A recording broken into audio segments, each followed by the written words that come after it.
Hi everyone, I'll be talking about the general principles of frostbite and physical therapy interventions. So, for the learning outcomes, you'll be able to define frostbite and its etiologic factors, symptoms, and complications, describe the pathological stages and classification of frostbite, outline steps for assessment of frostbite, depth of injury, changes in color, severity of damage, and other significant findings. Explain the guidelines for frostbite documentation, justify the physical therapist's role in frostbite management, and structure guidelines in frostbite management. For the table of contents, first I'll be talking about frostbite. So under that, we have cold injuries, causes, and classifications. Next is all about symptoms and complications. So we have clinical symptoms and stages. And lastly, is all about assessment and management. So I'll be talking about test and assessment, PT intervention, prevention and management, and patient education. Frostbite is a various physiological changes and direct tissue damages from hypothermia occur when the human body is exposed to external cold environment, either air or water, for long periods of time. The term frostbite refers to the partial body damage caused by reduction of blood circulation in peripheral body parts that leads to the eventual freezing and death of skin.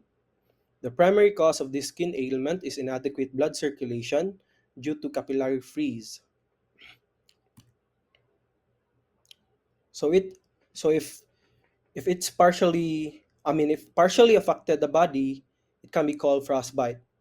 If it's systematically affecting the body, it is called hypothermia.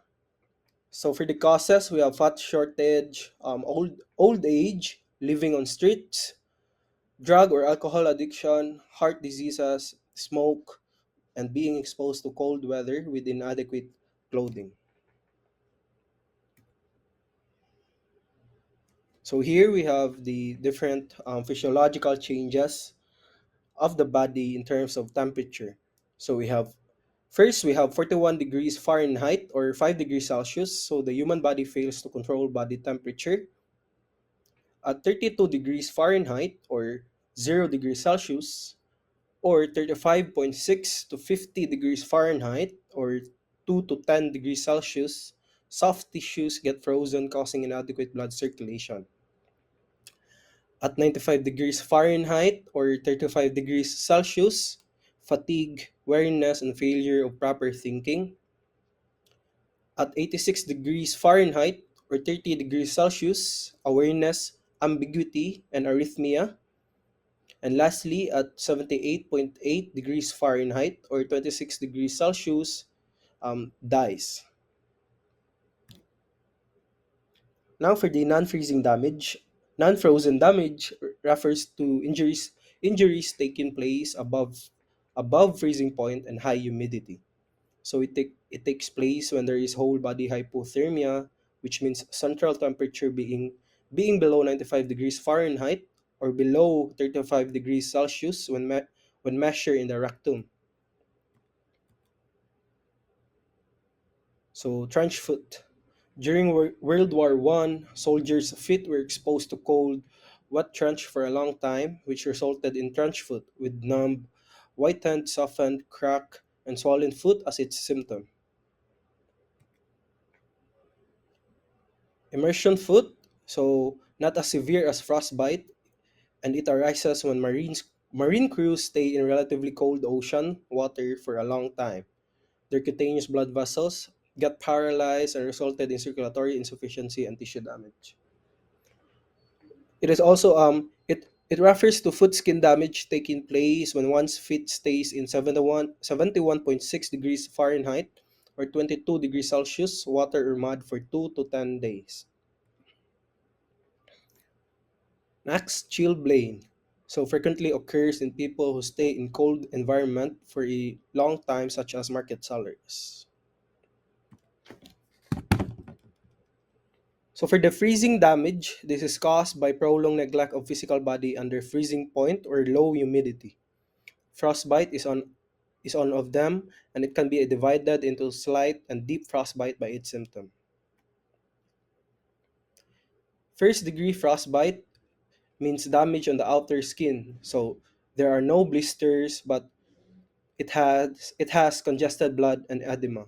It also has drop off skin within 5 to 10 days after the damage, and one may feel pain from burning paresthesia or poking feelings.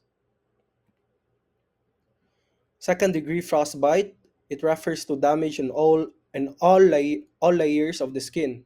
So it has congested blood and creating blisters over affected areas. Blisters form black crust, and after the crust gets removed, the new skin is reproduced. So symptoms include decreased sensitivity and sharp pain. Third degree frostbite, the whole subcutaneous layers are damaged.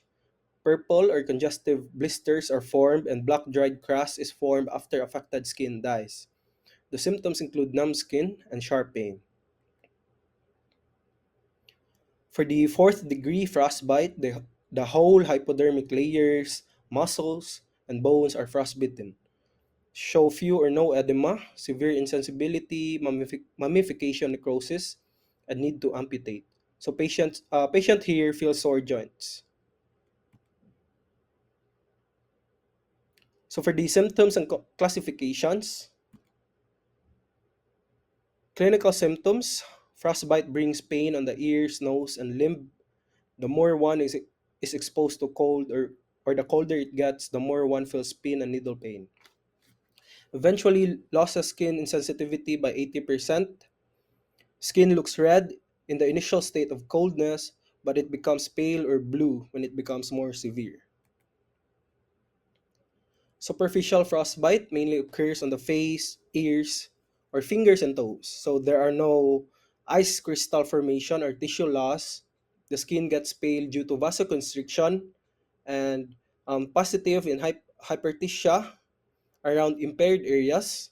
Symptoms go away and no tissues are lost as their body gets reheated, but there could be burning feeling, sting, or edema.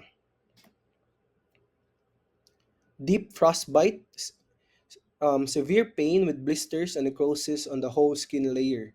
So the necrotized area becomes dark and mummificated, and it eventually needs to be amputated. Chilblain, it is a medical condition that occurs when a predisposed individual is exposed to cold and humidity, causing tissue damage. So women and children are main victims. After being exposed to long time, it causes partial edema, rubefaction, and cyanoderma, and after being exposed to heat, the skin feels itchy with burning sensation. Chilblain fades away within 2 to 3 weeks generally. It has a tendency of recurrence, and when it gets worsened, there could be blisters and bacterial infection by blisters, later forming ulcers. For females, get worse by irregular menstruation and hormonal and nutritional disorders. So this is the example of chilblain. Next, trench foot occurs when the body part is exposed to humid and cold environment for a prolonged period. Loss of sensitivity due to damaged peripheral nerve, and ischemic injury of tissues due to fine convulsion of blood vessel occurs. Before frostbite, skin surface temperature is dropped due to the exposure to cold and loss of skin sensitivity after tissue temperature drops below 50 degrees Fahrenheit or 10 degrees Celsius. At the freezing level, when the surrounding temperature drops and the tissues fluid freeze and for ice crystal. So when the area of the cold injury's temperature is raised, additional damage occurs, which is called a perfusion injury.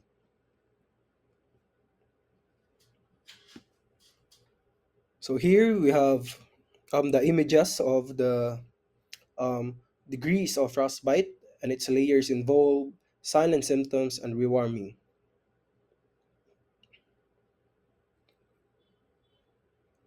Next, it's all about assessment and management. So for test and assessment, we have subjective or subjective part. So first, listen to the patient's medical history as a subjective evaluation. Next, objective, conduct inspection with the naked eyes and palpation of the skin as an objective evaluation. When inspecting, first, observe color changes on the skin due to circulatory disturbances such as ionoderma. Next, check humidity and temperature of the skin and whether there are sensitivity damage. Third, blisters, ecchymosis, and skin necrosis. Fourth, when conducting palpation, check if there is paresthesia and the range of affected area and check skin temperature. Next, check range of necrosis and find survivable tissue by using 3D bone scan as a radiation evaluation. And lastly, there is a clinicopathologic evaluation such as general blood test, autoimmune antibody test, cryoglobulin test, cold agglutinin test, and blood vessel test, especially for elders. Medical medical treatment, first aid is crucial for frostbite. So as soon as possible, bring the patients to a warmer environment, take wet clothes off the patients, dry their body, and put a warm blanket around their body. There is a risk of getting burns if you put the damaged area in hot water above 109.4 degrees Fahrenheit or 43 degrees Celsius. Conversely, water temperature below 100.4 degrees Fahrenheit or below 38 degrees Celsius is not capable of warming frostbitten parts effectively. When there are blisters, do not pop them. Put a bandage around blisters so they can be absorbed into the body. Do not rub or massage frostbitten area since ice crystals can destroy circumjacent plastid. The treatment of frostbite is melting freeze between cells by relaxing blood vessel and leading smooth blood circulation. So the most effective way is immersing the injured tissue in a water bath with a temperature approximately between 100.4 and 107.6 degrees Fahrenheit or 38 to 42 degrees Celsius for 20 to 40 minutes. So here is the steps on how to keep injured area away from how to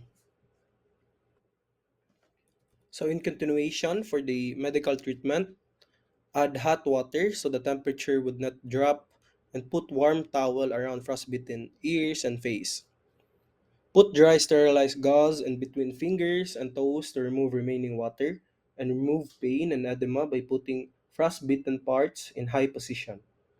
Do not walk right after having chilblains around legs. Put humectant cream on frostbitten area and form dressing to absorb humidity and protect the area. So when there is compartment syndrome, conduct fasciotomy to remove pressure and promote blood circulation. For medical treatment, there are vasodilators and clot buster. So these are the steps on how to treat frostbite. So next, physical therapy interventions. First, we have positioning. So after warming patients up, make the patient stay comfortable. The hands and feet are the most frequent frostbitten parts of the body. Put the hands and feet higher than the heart in order to decrease edema.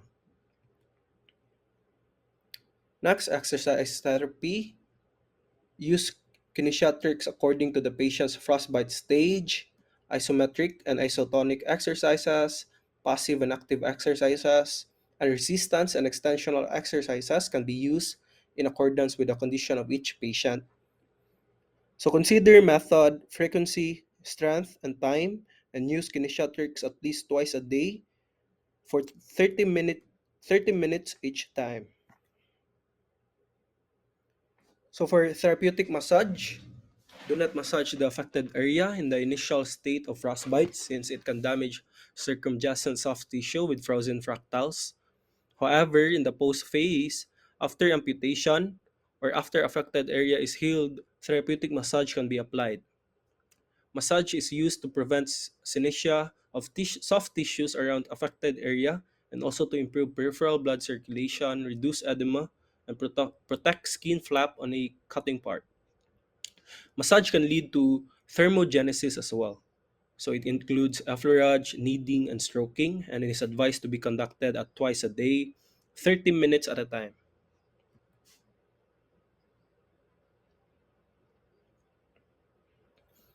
Next, joint mobilization. So mobilize proximal joints of amputated parts for the sake of reducing pain and increasing mobility after limb amputation. So traction, gliding, rolling, and spin methods are used for joint mob. So for reducing pain, conduct only grade 1 and 2 joint mobilization. And for recovering mobility, conduct grade 3 to grade 4 joint mob at least twice a day, 30 minutes at a time. So for the modalities, first we have microwave diathermy therapy. So you can apply warm to frozen tissues, gradually raising temperature of the deep part of the skin by conducting microwave therapy on affected area as applying warm treatment. For the therapeutic use, start from very low intensity with 50 to 200 watts output in which the patients feel cozy and warm for about 10 to 15 minutes, 10 to 15 centimeter apart from the patient. Next, infrared therapy. So infrared therapy can be used for thermotherapy. By increasing skin surface temperature gradually, infrared rays can be applied to chilled tissues. Thermotherapy using infrared rays is easier to apply to human body parts than using a hot poultice. Do it at least twice a day, 20 to 30 minutes each time. Next, whirlpool bath therapy. So after surgical treatment, take whirlpool bath to increase peripheral blood circulation, and it can be used to hysterotomy by removing necrosis with sterilized water. Also, it can be applied before therapeutic exercise for joint and skin flap cutting parts. For therapeutic use, the water temperature should remain between 100.4 and 104 degrees Fahrenheit or 38 to 40 degrees Celsius. Disinfection fluid like betadine and saline solution should be used. Do it at least twice a day, 20 to 30 minutes each time. Next, warm bath therapy. As an applying warmth treatment, frozen tissues can recover by gradually increasing skin surface temperature with warm bath. For therapeutic method, take a bath with water temperature approximately between 100.4 and 104 degrees Fahrenheit or 38 to 40 degrees Celsius at least twice a day, 20 to 30 minutes at a time. So prevention and management. For the prevention, the most important thing is to protect the body from cold outer environment. Always maintain exposed body parts warm and dry and move your body parts. Putting on windbreaking clothing or wearing as many clothes as possible helps. Change your wet clothing and shoes into dry ones as soon as possible. When doing outdoor activities in wintertime, bring extra socks, gloves, shoes, and soles, and avoid long time standing positions and tight clothing which prevent proper blood circulation. And lastly, be cautious when drinking alcohol or smoking and take in high calorie food to fight the cold and drink enough water. For the management, first, never stimulate directly. So it is not proper to give hot or cold stimulation when there are symptoms of frostbite. When you see the signs of frostbite, do not give direct tribes stimulation or massage. Second, use dried cloth. So make sure your clothing, such as gloves, shoes, or socks, are dried when staying outside. If they get wet, make sure to protect the affected part with dry clothes. Third, control and maintain body temperature. So it is effective if you put your frostbitten fingers under your armpits or in between your thighs. Next, drink warm water. So when your body temperature is low, drink warm water frequently to raise the temperature.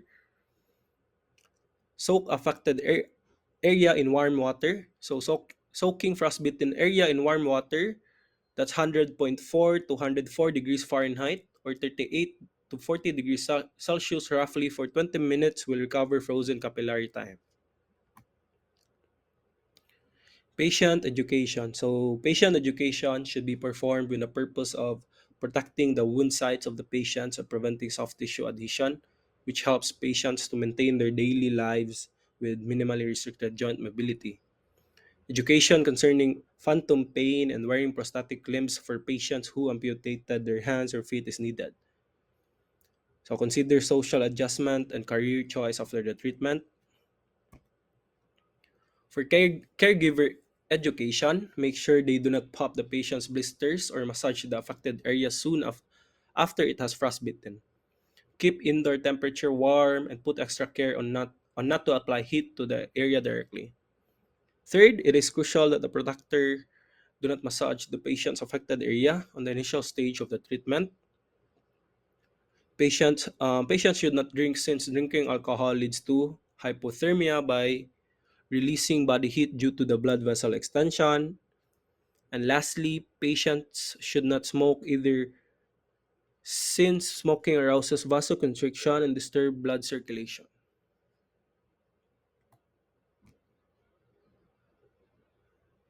So that's it. That's the end of our discussion.